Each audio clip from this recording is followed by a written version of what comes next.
Hey everyone, welcome back to Apollo Art Analysis. In today's episode, we're going to be studying a piece by the 3D artist known as Lazaro, and in today's episode, we're going to be discussing the origins and the symbolism of the pyramid. We're also going to explore the influences from the cyberpunk subgenre of science fiction. So let's just jump right into it. So whenever you first see this work, we see what appears to be this massive, wide open space here. Of course, this pyramid appears to be in construction in some way or another. Of course, it's a very mighty introduction. It's sure to leave you in awe whenever you first see this work. Of course, the placement in center certainly draws our eye within the work at hand. We see this further reinforced by that dark atmosphere, right?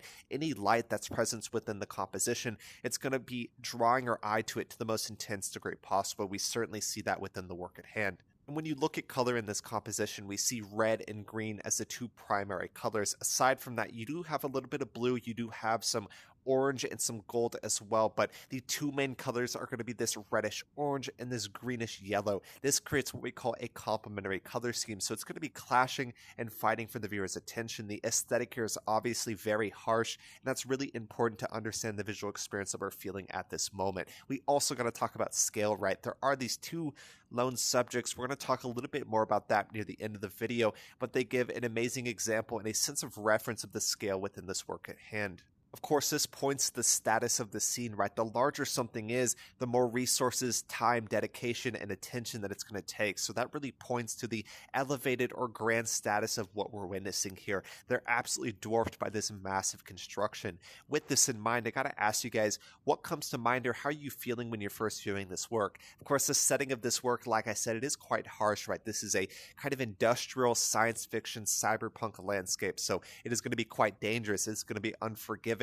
But at the same time, you can also marvel at this grand feat of engineering, right? To create something like this takes quite a bit of time and quite a bit of resources. Everyone has to come together to really coordinate to create this amazing, amazing construction. And within this work, we have what we would call a pyramid. And the pyramid goes so far back, even to, say, the Mesopotamian ziggurats. Those were the, close ancestors even before the pyramid. But to understand the pyramid is in so many different ways. It can be representative of everything from trying to reach as high as you can towards the gods, right? They were used as tombs for the royalty or anyone that's kind of elevated above the regular population. But the pyramid is also used as a symbol of, say, the hierarchy, right? The hierarchy of power, a hierarchy of resources, of scarcity. There's so many different things you can mention when you're trying to explain the pyramid. So there's so many different symbols that truly represents. Of course, the origins of what we think of as a pyramid is going to come from Egypt. But like I said, even before that, you had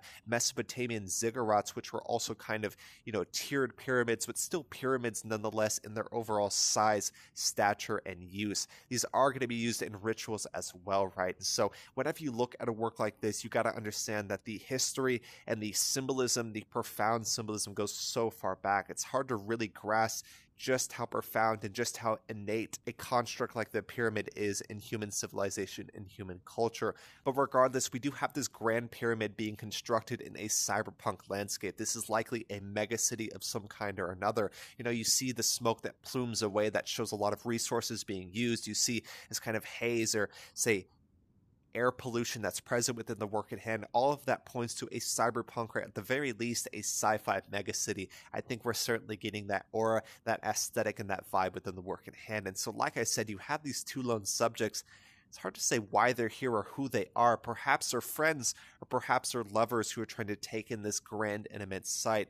But like I said, their presence gives an amazing sense of scale and a great reference to the work at hand. So like I said, it's hard to see who they are or why they're here, but I extend that question to you guys. Who do you think these two lone subjects are, and why do you think they might be witnessing or viewing or even enjoying this grand sight? But at the end of the day, we can't help but just marvel at the grand, impressive, and magnificent sight here. Like I said, it's going to take a lot of resources, a lot of coordination, a lot of time and dedication and attention to create something like this. So that points to the true status, the true achievement of a construction like this. The work before us is certainly part of what we would call the science fiction genre, quite broad, right? But even within that, we may even point to this as the cyberpunk subgenre of science fiction. Cyberpunk obviously is incredibly popular.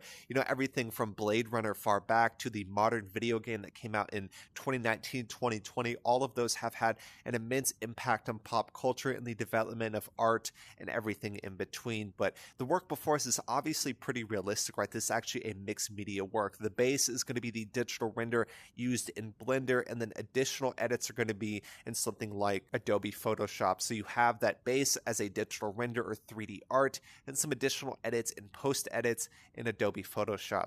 Absolutely beautiful, a very stunning work, a very magnificent, very powerful work as well. The original artist deals with a lot of sci-fi scenes. I actually have one additional work that I'm going to be studying here pretty soon.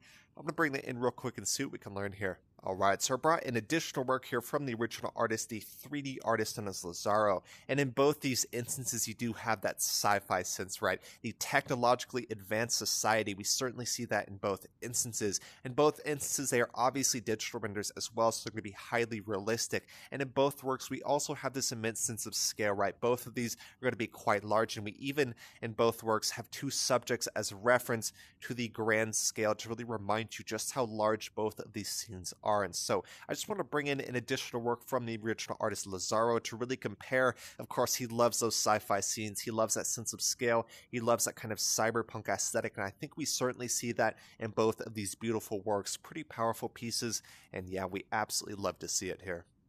So yeah, that's really all I have for today. I really hope you'll enjoy. We talked about so many different things, from the sense of scale. We talked about the colors within this work, the aura, the kind of industrial grit to the society as well. We talked about the cyberpunk subgenre. We talked about the broad genre of science fiction. We even talked about the symbolism, the origins of the pyramid as well. We hinted at who these subjects may be, and we explored that a little bit further as well. At the end of the day, I always extend the question off to you guys. What do y'all see when you view this work, or what do you think is happening here? What comes to mind when you're viewing this work? Like I said, that's really all I have for today. If y'all enjoyed, go check out the original artist Lazaro, doing some amazing stuff in the world of 3D art. Really love his work. If y'all did as well, go check out the original artist Lazaro.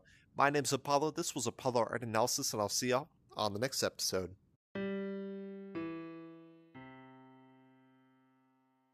We hope you enjoyed today's episode.